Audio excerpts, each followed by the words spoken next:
जय हिंद दोस्तों, मैं रजनीश कुमार। आप लोग देख रहे हैं एडी कैंपस ऑफिशियल। आज हम लोगों को देखना है +2 का हिंदी पदभाग का 5वां लेसन कवित्व के बारे में। देखिए, हम लोग देख रहे हैं इसमें जो लेखक है, लेखक भूषण साहब के बारे में आज हम लोगों को देखना है। भूषण, ये जो लेखक का नाम भूषण है, ये इनका नाम नहीं था, ये इनके नाम का उपाधि मिला हुआ है। सोलंकी वंश के एक राजा थे, चित्रकूट में रहते थे, जिनके द्वारा इनको एक उपाधि दिया जाता है कवि भूषण का। और उनका नाम इतना प्रचलित हो जाता है कवि भूषण का, जो आगे चलकर उसी नाम से ये प्रचलित हो जाते हैं, प्रसिद्ध हो जाते हैं। तो हम लोगों को सबसे पहले भूषण जी के बारे में देखना है।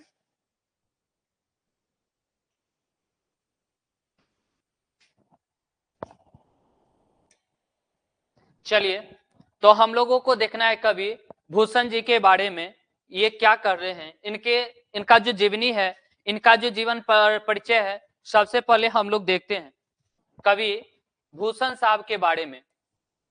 कवि भूषण जी के बारे में, भूषण जी का जो जन्म होता है, ये बताया जाता है भूषण जी का जन्म 1613 ईस्वी में होता है। जन्म 1613 ईस्वी में होता है। इनका भी जन्म उत्तर प्रदेश में बताया जाता है। उत्तर प्रदेश कानपुर नामक डिस्ट्रिक्ट के अंतर्गत एक गांव है, जहां पे इनका जन्म होता है, जहां पे लेखक साहब का जन्म होता है। देखिए, इनका जो जन्म है वह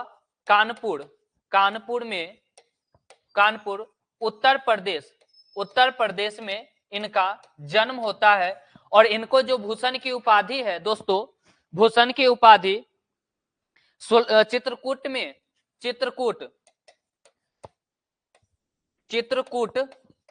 के इनको भूषण की उपाधि दिया जाता है। चित्रकूट में एक शासक थे जो थे सोलंकी वंश के, सोलंकी वंश के एक राजा थे, जिनके द्वारा इनको भूषण की उपाधि दिया जाता है। भूषण की उपाधि से इनको सम्मानित किया जाता है। ये बहुत सारे रचना करते हैं, लिखते हैं, और इनका निधन ऐसा माना जाता है, इनका निधन 1715 ईस्वी में होता है। हम लोगों को देखना है दोस्तों इनके लेखनी के बारे में। ये जो लिखते हैं उसके बारे में हम लोगों को देखना है। तो आते हम लोग इनके लेखनी के ऊपर, इनका जो लेखनी है उसके बारे में हम लोग देखते हैं। देखिए, ये जो लिख रहे हैं, सबसे पहला जो है, ये हम लोग देख रहे हैं इनके लेखनी के बारे में, और ये लिखते हैं छत्रपति शिवाजी महाराज के बारे में। इनका जो लेखनी है वह छत्रपति शिवाजी महाराज के बारे में ये लिख रहे हैं। देखिए, पहले लाइन से यह प्रस्तुत करते हैं, हमारे दिगंत भाग 2 से लिया गया है, ये हम लोग जानते ही हैं। कवि भूषण बोलते इंद्र जिमी जंब पर बराब ज्यो अंब पर, बोलते हैं। देखिए, इनका जो लिखा गया है, रचना है, उसके बारे में हम लोग देख रहे हैं। उसके बारे में ये हमेशा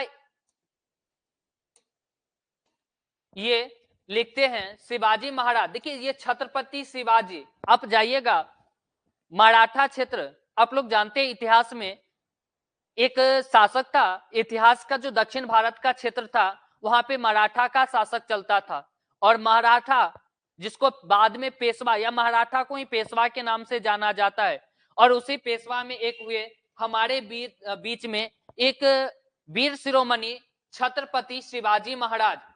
देखिए, वहां पे नाम के अंत में हम लोग उपाधि की तरफ या आदर के रूप में अपने इधर जी शब्द लगाते हैं, लेकिन राजा महाराजा बड़े बड़े जो लोग थे, उनके नाम में वहां पे छत्रपति, चूंकि इनके नाम से ही ये संभाजी महाराज के पुत्र शिवाजी महाराज हुए, और इनको जो उपाधि दिया जाता था, सम्मान की बात कही जाती थी, वह था छत्रपति शिवाजी महाराज। तो ये व्याख्यान करते हैं वीर शिवाजी के शौर्य, छत्रपति शिवाजी के शौर्य के बारे में इंद्र जिमी जंब पर बड़ाव त्यों अंब पर, बोलते हैं कि जैसा इंद्र का राज यमराज पर है, अर्थात बताया जाता है, जब आप धर्म ग्रंथ पढ़े होंगे, धर्म ग्रंथ में जो देवों का राजा है वह भगवान इंद्र को माना जाता है, भगवान इंद्र को माना जाता है, और उनके जैसा विशाल कोई शासक माना ही नहीं जाता, उसके जैसा कोई विशाल शासक हुआ ही नहीं। तो बोलते शिवाजी महाराज का जो शासन क्षेत्र था वह इंद्र से भी अति उत्तम माना जाता था, अर्थात वह अपने नागरिक, अपने जनता के बारे में अत्यधिक सोचते थे, उनके लिए कार्य करते थे। रावण संदर्भ पर रघुकुल राज है, बोलते हैं सॉरी जंब पर बराब यो अंब पर, अर्थात समुद्र की अग्नि का राज पानी पर, जिस प्रकार समुद्र की अग्नि का जो राज है वह पानी पे होता है, ठीक उसी प्रकार। और बोलते रावण संदर्भ पर रघुकुल, अर्थात रावण और उसके अहंकार पर श्री राम का राज है। आप लोग भी जानते होंगे रावण जैसा महान कोई ज्ञानी नहीं था या उसके जैसा कोई शक्तिशाली नहीं था, लेकिन वह अपने अहंकार के बल पे मारा गया था प्रभु श्री राम से। उनको उसको यह अभिमान हो गया था जो मेरे जैसा ज्ञानी, मेरे जैसा कोई है ही नहीं, जिसके यहाँ सभी प्रकार के ग्रह, जो आज हम लोग शनि ग्रह से सब लोग जानते हैं, शनि को हम लोग ग्रह मानते हैं और एक ऐसा ग्रह जिससे सब लोग डरते हैं, और इसके यहाँ वह चाकरी क्या करते थे रावण के यहाँ। तो बोलते हैं जिस प्रकार रावण का और उसके अहंकार पर प्रभु श्री राम का राज्य, ठीक उसी प्रकार मराठा पेशवा हुए, उसमें सबसे बड़ा अगर कोई शासक हुआ वह शासक माना जाते हैं कौन, तो वह वीर शिवाजी माने जाते हैं, छत्रपति शिवाजी महाराज माने जाते हैं। दोस्तों अगले लाइन में हम लोग देख रहे हैं, ये हमारे कवि भूषण जी के द्वारा लिखा गया है। पौन बाड़ी बाह पर शंभु रति नाह पर, बोलते हैं शिवाजी महाराज की शौर्य का। देखिए ये जो हमारा चैप्टर है ये छत्रपति शिवाजी महाराज के द्वारा क्या क्या काम, उनके द्वारा जितने भी शौर्य था उसकी गाथा को आज हम लोग लिख रहे हैं। और उस गाथा में ये लिखते हैं, शौर्य का वखान करते हुए कौन, तो हमारे कवि भूषण कहते हैं कि जिस प्रकार हवाओं का राज बादलों पे है, आप देखते होंगे बादल तो लगता है, बादल लगता है, लेकिन जब हवा आता है तो उसको एक जगह से दूसरे स्थान तक स्थानांतरित कर देता है। शंभु रत्न पर, और बोलते जिस प्रकार भगवान शिव का राज रति के पति अर्थात कामदेव के ऊपर है। कामदेव याद कीजिए दोस्तों, हम लोग जो एक दूसरे के बीच अट्रैक्टिव होते हैं, एक दूसरे में जो अट्रैक्शन हम लोगों का पावर आता है वह कहीं ना कहीं इसी कामदेव महाराज के द्वारा होता है। वही एक दूसरे को मिलाने का काम करते, लेकिन पूरे विश्व को वह मिला दिए थे। और भगवान शिव ही एक ऐसे व्यक्ति थे जिन पे कामदेव का कोई जादू नहीं चला, उल्टा कामदेव के ऊपर ही प्रभु श्री हमारे भगवान महादेव लगे हुए थे, उसके ऊपर राज करते थे। जय सहस्र बराहु पर राम दिविज राज है, बोलते हैं। और जिस प्रकार राजा सहस्त्र बाहु पर भी भगवान राम का अर्थ यहाँ पे हम लोग जो बात कर रहे हैं वह किनका बात कर रहे हैं, तो हम लोग जानते हैं परशुराम जी के बारे में। परशुराम एक ऐसे संत थे या ऐसे क्षत्रिय थे, एक ऐसे पंडित थे, जब वह जिस और फरसाले के युद्ध में उतरते थे चारों तरफ त्राहीमाम लोग हो जाते थे, भय के कारण लोग भागने लगते थे, यत्र तत्र भटकने लगते थे। तो उन्हीं के बारे में बोलता है, जिस प्रकार राम पर द्विविजय राज है, ठीक उसी प्रकार सहस्त्रबाहु पर भगवान परशुराम का राज चलता है। यदि कोई भी बड़ा राजा हुआ, अगर भगवान परशुराम के आगे सिर नहीं झुकाया होगा, नतमस्तक नहीं किया, तो भगवान परशुराम उसका गर्दन तक काट देते थे, गला काटने का काम करते थे। या हमेशा वह लोगों को खुली चुनौती देते थे, आओ तुम मुझसे युद्ध करो, आओ तुम मुझसे युद्ध लड़ो।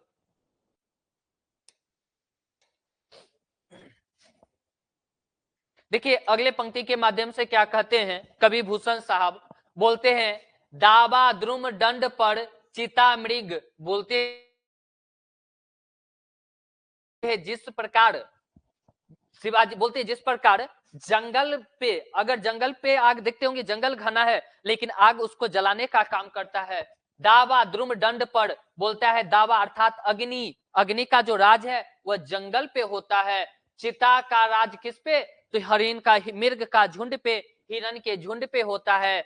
इसी प्रकार भूषण बरतुंड पर जैसे मृग राज है, बोलते हैं जिस प्रकार, तो बोलते जैसे हाथियों पर शेर का राज होता है। हाथी, देखिए हाथी सबसे पृथ्वी का सबसे बड़ा स्तनपायी जीव माना जाता है, लेकिन कहीं ना कहीं वह सिंह को देख के डर जाता है। तो बोलते जिस प्रकार ये सभी चीज एक दूसरे पे राज करते हैं। आग का राज अगर जंगल पे है, चीता का राज मृग यानी हिरण के झुंड पे है, उसका अपना वह शिकार बनाता है, भोजन बनाने का काम करता है। सिंह अपना भोजन हाथी को बनाता है, हाथी जैसे विशाल जीव को बनाता है। ठीक उसी प्रकार छत्रपति शिवाजी महाराज अपना शत्रु बड़े बड़े हिंसक जीव को मानते थे, बड़े बड़े राजा को मानते थे, और आज तक पृथ्वी पे ऐसा कोई राजा नहीं हुआ जो छत्रपति शिवाजी महाराज को हराया होगा, युद्ध में उनको पराजित करने का काम किया होगा।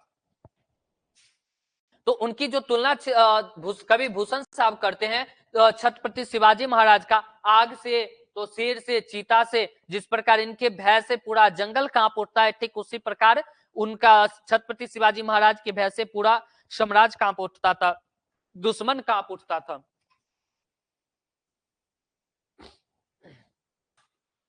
चलिए अगले पंक्ति में हम लोग देख रहे हैं दोस्तों, तेजतम अंश पर कान्हा जिमी कंस पे, बोलते हैं जिस प्रकार तेजतम अंश पर, अर्थात तम का अर्थ होता है अंधकार या अंधेरा, तम का अर्थ संस्कृत में देखिएगा दोस्तों तो उसका होता है दुराचमन, दुरा विचार। तो तम, जिस प्रकार सूर्य का प्रकाश, जब सूर्य का प्रकाश पड़ता है तो अंधेरा दूर हो जाता है। सूर्य का जो उजाला का राज किस पे? अंधेरे पे। कान्हा जिमी कंस पे, और कंस पर श्री कृष्ण का राज्य है। देखिएगा महाभारत दोस्तों आप लोग देखे होंगे, उसमें श्री कृष्ण के द्वारा कंस का विनाश किया जाता है, सर्वनाश किया जाता है। कंस जैसा दुराचारी कोई था ही नहीं, लेकिन उनका भी विनाश श्री कृष्ण के द्वारा किया जाता है। ठीक उसी प्रकार बोलते हैं यो मलेच्छ वंश पर शेर शिवराज है, बोलते हैं ठीक उसी प्रकार वीर शिवाजी का राज तुक्ष मलेच्छ अर्थात दुश्मनों के ऊपर होता है। वह हमेशा दुश्मन जो दुराचारी लोग हैं उनका वह संहार करने का काम किए थे, और लोगों को, जनता को वह न्याय देने का काम करते थे। उनके जैसा कोई न्याय प्रिय था ही नहीं। दोस्तों अब देखते हैं हम लोग अगले लाइन के माध्यम से। अगले लाइन में कवि बोलते हैं भूषण साहब, निकसत म्यान ते मयूख पले भानु कैसी, बोलते हैं जिस प्रकार यदि छत्रपति शिवाजी महाराज की तलवार यदि म्यान से बाहर निकलती है, उनका जो तलवार का तेज था, म्यान ते मयूख पले भानु, और जिस प्रकार प्रकाश अंधकार के समूह को खत्म करने का काम करता है। देखिए छत्रपति शिवाजी महाराज का जो तलवार था उसकी तुलना यहाँ पे कवि प्रकाश के भांति करते, जो अंधकार को खत्म करने का काम करता है। फड़े तम तोम से गयानंद गैदन के जाल को, और बोलते हैं वह जब प्रकाश को, अंधकार खत्म करने का काम कौन करता है? प्रकाश करता है, अंधकार को खत्म कर देता है, या फिर बोलते उस पर विजय प्राप्त कर लेती। उसी प्रकार आप तलवार हाथियों की जाल अर्थात शत्रु को खत्म कर देती, अर्थात बोला जाता है जिस प्रकार प्रकाश अंधकार को या सूर्य का प्रकाश अंधेरे को दूर करने का काम करता है दोस्तों, उसी प्रकार यदि छत्रपति शिवाजी महाराज अपना तलवार निकाल लेते तो वह दुश्मन को खत्म करने का काम करते, और उनकी तलवार देखकर जिस प्रकार अंधेरा तितर बितर हो जाता है सूर्य का प्रकाश देखकर, उसी प्रकार छत्रपति शिवाजी महाराज के तलवार देख के उनका जो दुश्मन था वह तितर बितर छिन्न भिन्न हो जाता है, और उन सबों पर छत्रपति शिवाजी महाराज अपना क्या करते थे? विजय प्राप्त कर लेते थे, उन पे अपनी जीत हासिल करते थे। देखिए अगले पंक्ति में क्या बोलते हैं कवि, छत्रपति शिवाजी महाराज के बारे में उनकी जो चर्चा होती है वो बोलते हैं, लागती लपकी कंठ बैरीन के नागिन सी, बोलते हैं लागती लपकी कंठ के, कहते कि जिस प्रकार तलवार ऐसी वो चलाते थे, उनका जो तलवार चलाने का श्रेय था, जब वह तलवार निकालते थे तो उनकी जो तलवार की तुलना किया जाता है, नागिन अपने शत्रु को गले से लिपट जाती है, जैसे तलवार वो निकालते आप देखते होंगे, जब सांप आपके पीछे पड़ जाए तो जब तक आपका प्राण न ले, जब तक वो आपको काटे ना, तब तक छोड़ता नहीं था। ठीक उसी प्रकार छत्रपति शिवाजी महाराज का जब तलवार निकल जाता था तो दुश्मन का गला काटे बिना वह मैदान में जाता ही नहीं था। यानी जब तक वह अपने आप को रक्त स्नान नहीं करता था, रक्त स्नान नहीं करवा लेता तलवार, तब तक मैदान में जाने के लिए वह तैयार नहीं होता था। तो उनकी जो तलवार का जो चर्चा होता है वह किससे होता है? नागिन अर्थात सांप से किया जाता है। रुद्र ही रिझावे दे दे मुंडन के माला को बोलते हैं, और अपने शत्रु को खत्म ऐसे करता जैसे शिव जी को खुश करने के लिए आपकी तलवार मुंडों की माला चढ़ाती हो, वह इस प्रकार लोगों को काटने लगते थे।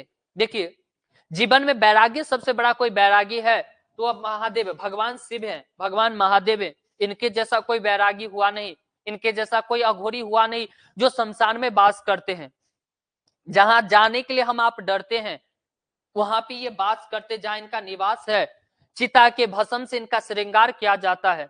सांप, विभिन्न प्रकार के भूत प्रेत जिनके गण हैं, भूत आदि चुड़ैल जिनके गण हैं, और यह जो गले में मुंड का माला धारण करते हैं, ठीक उसी प्रकार जब वो दुश्मन के गला काटने लगते थे तो मानो ऐसा लगता था शिवाजी को, किनके द्वारा? तो भगवान शिव के द्वारा आदेश दिया गया है, जो आप अपनी तलवार से दुश्मन का गला काट के मेरे लिए मुंड का माला बनाओ, मेरे लिए मुंड का माला बनाओ, और मैं तुम पे क्या हो जाऊंगा? उसके लिए प्रसन्न हो जाऊंगा। और दुश्मन को उसके भांति वह काटने लगते थे।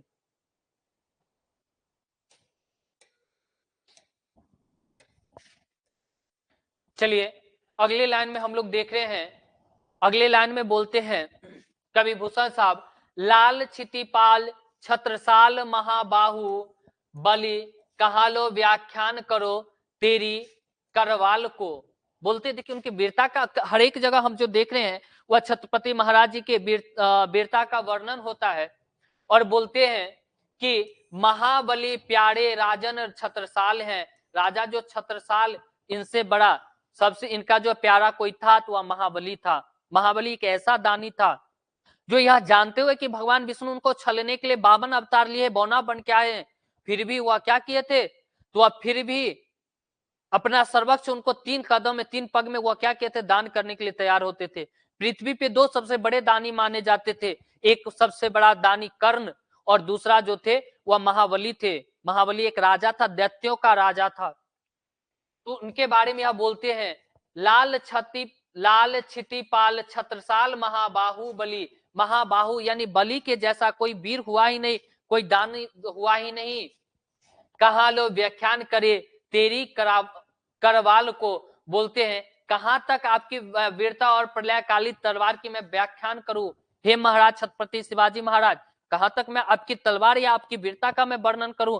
आपकी वीरता तो उस महाबली से भी बड़ा है, महाबली राजा से भी बड़ा है, आप उनसे भी बड़े हो वीरता के रूप में, वीरता के आधार पे। मैं कब तक आपका जो तलवार है या फिर आपके बारे में मैं कैसे चर्चा करूं, मेरे कैसे वर्णन करूं? मेरे पास वो लफ्ज ही नहीं जो आपके वीरता का वर्णन कर दे, आपके लिए कार्य, आपका जो उत्साह था, साहस था, उसका वर्णन करे, या आपके तलवार का वर्णन करे जो दुश्मन को यूं साग के भांति काटने का काम करती थी। मैं कहां तक उस वीरता का वर्णन मैं करूं?